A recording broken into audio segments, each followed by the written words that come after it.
बड़ी खबर, कीव से लेकर चेरनीहिव तक सायरन की आवाज गूंजते नजर आ रहे हैं। और ये सायरन समझ रहे हैं आप, सायरन का मतलब ये कि इन इलाकों में अब कभी भी हमला हो सकता है, इसलिए लोग जो वहां रह रहे हैं, जो वहां मौजूद हैं, वो अलर्ट हो जाए। वो अगर बंकरों से बाहर हैं तो वापस बंकर में चले जाएं। कीव के आसमान पर फिर रूसी फाइटर मंडराते हुए नजर आ रहे हैं, फाइटर प्लेन। एक साथ 3 शहरों में खतरे का सायरन बज रहा है वहां, और ये यूक्रेन की तरफ से ये लगातार सायरन बजाया जा रहा है ताकि लोग बंकरों में रहें। गौरव सावंत हमारे साथ लगातार हमारे सहयोगी मौजूद हैं। गौरव, देखिए लगातार सायरन बजना और वो भी संख्या बढ़ती जा रही है शहरों की भी, और रूसी जो मिसाइल जो प्लेन है, फाइटर प्लेन, वो भी आसमानों में उड़ रहे हैं। ये स्थितियां क्या दिखा रही है गौरव? स्थिति यहां बहुत गंभीर होती जा रही है। इस समय एयर रेड सायरन मेरे पीछे बज रहा है, यही संकेत देता हुआ कि लोग अपने घरों के बंकरों में रहें या घरों के अंदर रहें, क्योंकि अगर वो घर के बाहर है तो खतरा कभी भी आ सकता है। ये लड़ाकू विमान का हमला हो सकता है या मिसाइलों का हमला हो सकता है। बीती कल शाम को हम जिस जगह से रिपोर्ट कर रहे थे वहां पर एक बड़ा मिसाइल का हमला हुआ था, और उस मिसाइल के हमले के बाद बम काफी देर तक वहां विस्फोटक एक के बाद एक फटते रहे थे। तो लोगों को यही सचेत किया जा रहा है कि अब वो सड़कों पर या घर के बाहर ना रहें। हालांकि इस समय कर्फ्यू है, यहाँ पर रहना भी सुरक्षित है? क्या घरों को निशाना नहीं बनाया जा रहा है? घर से निकल नहीं सकता।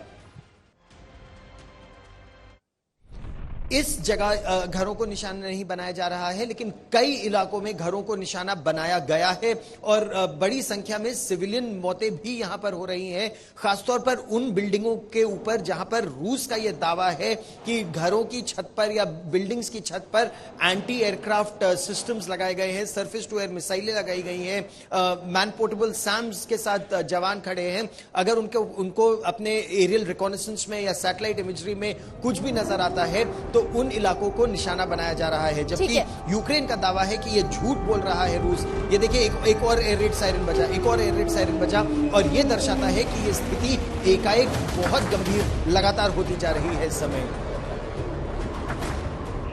गौरव, ये आवाजें हम सुन रहे हैं, वहां पर जरा ये आवाज सुनवाइए। सायरन की ये आवाज है, लगातार ये सायरन बज रहे हैं। कब से ये बजने शुरू हुए और क्या दिखा रहा है कि क्या कभी भी यहाँ हमला हो सकता है इन जगहों पर? घरों से बाहर ना रहे लोग।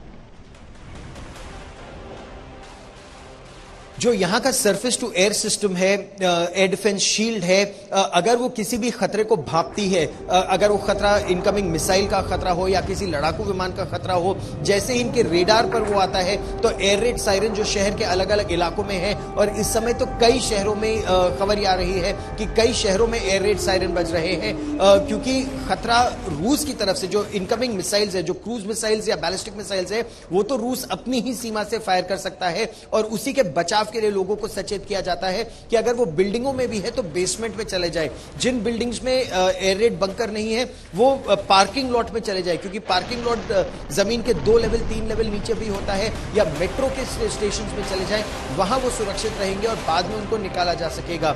इस तरह की चेतावनी दी जाती है। लेकिन अभी 8 नहीं बजा तो वैसे ही सड़क पर किसी को भी आने की मनाही है इस मार्शल लॉ में, कि कोई अपने घरों से बाहर 8 बजे से पहले सवेरे और शाम को 7 बजे के बाद वैसे भी नहीं निकल सकता यहाँ पर। तो ये केवल सचेत करने के लिए है कि आप अपनी इमारतों में भी हैं तो बेसमेंट में चले जाइए। ठीक है। जनरल सिन्हा भी जल्दी से एक सवाल रखना चाह रहे थे सर। गौरव, आप सुन रहे हैं, जय हिंद, आप अपना बचाव रखिएगा। 2 तरह की खबरें आ रही हैं, क्योंकि वहां से राजेश भी रिपोर्ट कर रहे हैं। Thank you sir. उनका कहना है गौरव कि 97% लोग निकल चुके हैं, और खार्किव में केवल वहां पर मिलिशिया है, टीए के लोग हैं और फौज है। और आप अभी कह रहे थे कि शायद वहां पर बहुत सिविलियन भी मारे जा रहे हैं और सिविलियंस हैं, तो कहां है? क्योंकि आप जो जिस इलाके में हैं वो इस इलाके में आपका ये रिपोर्टिंग है, तो ग्राउंड की स्थिति क्या है? क्या सिविलियंस अभी भी हैं?